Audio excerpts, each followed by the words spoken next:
Temos Rodrigo Pacheco, presidente do Senado, falando agora ao vivo em Brasília. Já voltaremos com Fernando Molica. Vamos apenas escutar agora o presidente.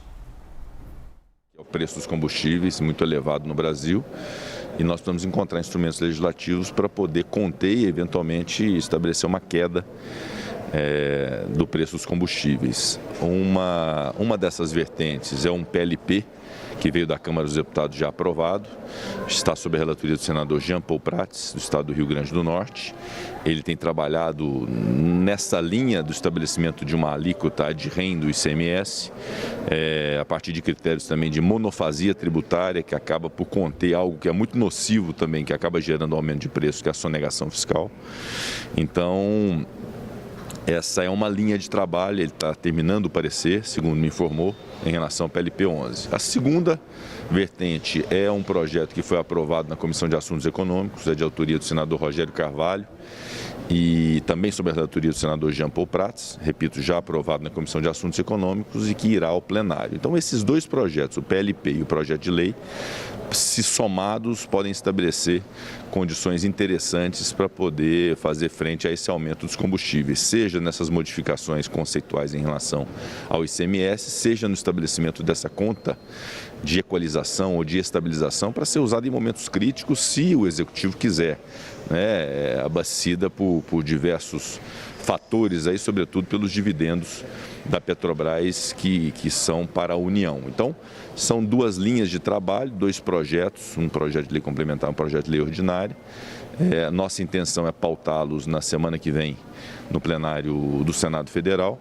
Na segunda-feira, nós estamos marcando uma reunião de líderes, especialmente para esse assunto, para que o senador Jean Paul Prats possa submeter aos líderes partidários do Senado essas suas ideias em relação à questão dos combustíveis. Eu acredito que na semana que vem nós tenhamos um ambiente para poder enfrentarmos democraticamente, vencendo ou não, essas teses todas que estão materializadas nos relatórios do senador Jean Paul Prats. E a PEC, que já conquistou as 27 assinaturas? A PEC, que já tem as 27 assinaturas, é do senador Carlos Fávaro. Acaba sendo um instrumento também que nós temos que considerar, evidentemente, mas o foco nesse momento para a próxima semana é, de fato, esses projetos que já estavam tramitando na casa, que tem também um apelo interessante, que é a questão tributária do ICMS, que é eventualmente alguma emenda que possa fazer com que haja algum tipo de redução e menos impacto de impostos federais, sobretudo sobre o diesel, essa conta de equalização que nós temos ainda que buscar alinhar com o Ministério da Economia. Então, acho que essas são as frentes que nós temos para hoje e, eventualmente, se remanescer alguma questão de índole constitucional que exija a alteração da Constituição através de uma proposta de emenda à Constituição, nós já temos, então, a PEC já viabilizada com as assinaturas, suas 27 assinaturas, que poderá, eventualmente, ser tramitada. Mas, por hora, o que nós temos para a próxima semana são esses projetos que não são a proposta de emenda à Constituição. Agora, a PEC tem uma certa reação ali por parte do Ministério da Economia, até por conta do impacto previsto nela, né? Ela também prevê ali a criação de um auxílio caminhoneiro no valor de R$ 1.200. Como é que ela deve ser levada? Se ela for avançar, ela deve ser desidratada, de fato, para conseguir avançar? Não temos como falar por hipótese, né? O que nós temos concreto hoje são esses projetos em relação às alíquotas de ICMS nos estados, que não impõem aos estados isso. Muito importante dizer que o senador Jean Paul tratou com os governadores, inclusive meu nome, numa recente reunião.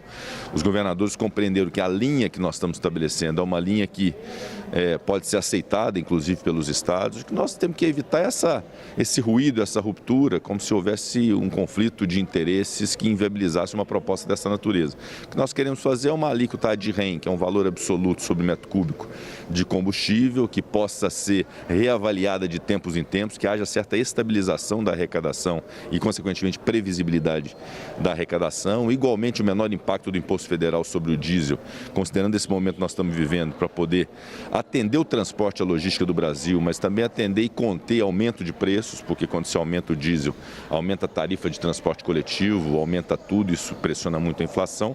Então, eu considero que essas linhas de atuação são muito óbvias e estão materializadas nesses projetos.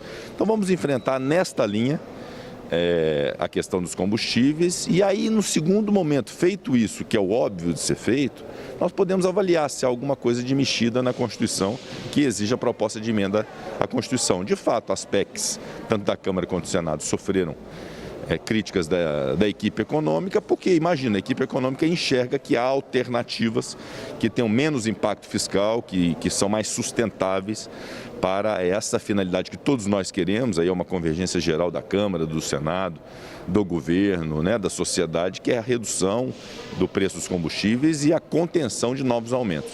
Então, vamos fazer esse dever de casa mais óbvio na próxima semana, vamos tentar fazer no Senado, vamos criar esse ambiente para isso e a gente faz essa nova avaliação sobre proposta de emenda à Constituição na sequência. Agora, um personagem importante aí também nessa discussão, até para posteriormente avançar até, que seria um líder do governo aí no Senado. Você já teve alguma sinalização de quem deve assumir? Não, ainda não. Essa questão de líder de governo é uma prerrogativa do presidente da República, do governo. Temos, obviamente, muito bons nomes no Senado Federal para ocupar essa posição. É uma posição de fato muito importante.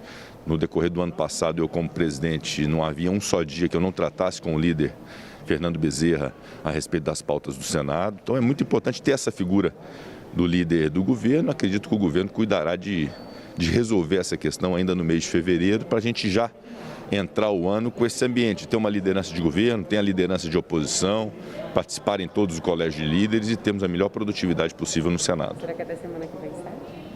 Aí tem que indagar o governo a respeito, Mas, de minha parte, eu considero que é muito importante, de fato.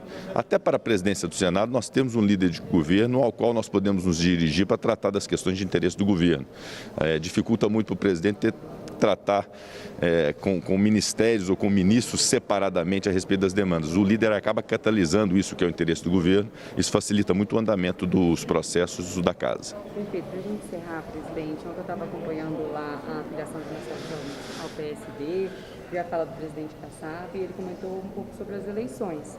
Eu queria saber do senhor, ele falou que não descartou a possibilidade de eventualmente apoiar o PT, mas que ainda depende de uma decisão por parte do senhor sobre as eleições. O que a gente pode esperar nesse cenário?